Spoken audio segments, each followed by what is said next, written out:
बोरगाव परिसरात अचानक झालेल्या जोरदार वादळी वाऱ्यासह पावसामुळे मोठ्या प्रमाणावर नुकसान झाले आहे। या नैसर्गिक आपत्तीचा फटका उद्योग व्यवसाय, व्यावसायिक शेड तसेच वीज यंत्रणेला बसला असून लाखो रुपयांच्या नुकसानीचा प्राथमिक अंदाज व्यक्त केला जात आहे। वादळाच्या तीव्र तडाख्यात बोरगाव येथील जितेंद्र भोजे पाटील यांच्या टेक्सटाईल कारखान्यावरील पत्र्याचे छप्पर पूर्णपणे उखडून दूर फेकले गेले। या घटनेत कारखान्याचे मोठे नुकसान झाले असून उत्पादनावरही परिणाम झाला आहे। सुदैवाने कोणतीही जीवितहानी झालेली नाही। ही घटना समजताच भाजप कार्यकर्त्यांनी तातडीने घटनास्थळी धाव घेतली। आमदार शशिकला झोले व माजी खासदार अण्णासाहेब झोले यांच्या सूचनेनुसार कार्यकर्त्यांनी नुकसानग्रस्त भागाची पाहणी करून संपूर्ण माहिती आमदार शशिकला झोले यांना दिली। यावेळी माजी ग्रामपंचायत अध्यक्ष बी.के. महाजन म्हणाले की घटनेची माहिती हलसिद्धनाथ साखर कारखान्याचे संचालक शरद जंगटे यांनी आमदार शशिकला झोले यांना दिली आहे। जितेंद्र पाटील यांच्यावर आलेल्या संकटात आम्ही सर्व त्यांच्या पाठीशी उभे आहोत। आमदारांच्या माध्यमातून अधिकाधिक नुकसान भरपाई मिळावी यासाठी प्रयत्न करण्यात येतील। तसेच आमदार निधीतूनही मदत मिळावी अशी मागणी आम्ही सर्व भाजपकर्ते करणार असल्याचं सांगितलं।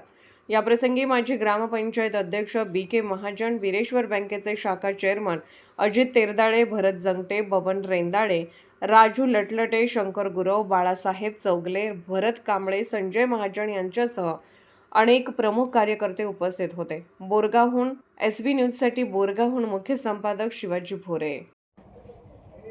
काल रात्री अचानकपणे वादळ आल्यामुळे आमच्या बोरगाव गावातले आपले भाजपाचे कार्यकर्ते जितांनांचे इथं मागच्या शेडचं, या टेक्सटाईल पार्कच्या शेडचं भरपूर मोठ्या प्रमाणात नुकसान झालं। ते आम्ही पाहणी करण्याकरता इथं आलो। हा विषय सगळा माझी कर्नाटक राज्याच्या मंत्री आदरणीय शशिकला झोले वहिनींना सांगितल्यानंतर तिने बाहेर असल्या कारणानं तिने म्हणाले की सर्व कार्यकर्ते जावा, बघून घ्या आणि काय काय झालं आहे आम्हाला सांगा, कळवा।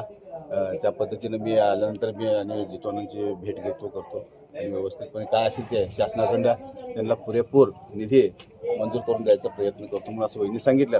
त्याच्यासाठी आम्ही सर्व भाजप कार्यकर्ते तिथे जमून काय झाले काय नाही पाहणी करून त्यानंतर वहिनीसने आणि अण्णासने आम्ही सविस्तरपणे सांगू। तिने आश्वासन दिल्यात जितवाना काय घाबरू नकोसा, जे काही नुकसान तुमचं झालं आहे ते पुरेपूर भरून काढायचा प्रयत्न आम्ही वहिनींच्या मार्फत आणि शासनाच्या मार्फत करण्याचा प्रयत्न करतो, असे तुम्हाला आम्ही आमच्या भाजप कार्यकर्त्याच्या वतीनं ग्वाही देतो।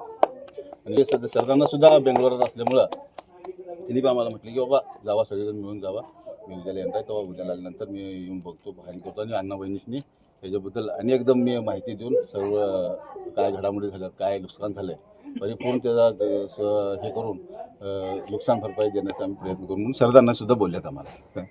त्या पद्धतीनं बघू काय काय होतं आणि निवेदन आम्ही देऊ, तलाठी साहेबांनी सांगू किंवा तहसीलदार साहेबांनी बोलूया, AC साहेबांनी, कलेक्टर साहेबांनी बोलून हे सगळं पाहणी करायचं आम्ही हे करू।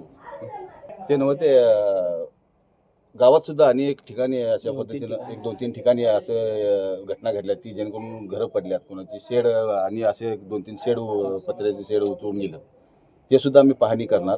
त्याच्यानंतर सुद्धा सगळं पाहणी करून आम्ही वहिनी असतानाच सांगणार की त्या हिशोबाने सगळ्यांनीच कुणाकुणाचं झालं आहे त्या सगळ्यांनी नुकसान भरपाई शासनाकडे मिळावं ही त्यांना आम्ही मनपूर्वक विनंती करून आमच्या समस्त भाजपा कार्यकर्त्याकडं त्यांना नुकसान भरपाई मिळावं असं वहिनीसने आम्ही विनंती करणार आहे। ओके।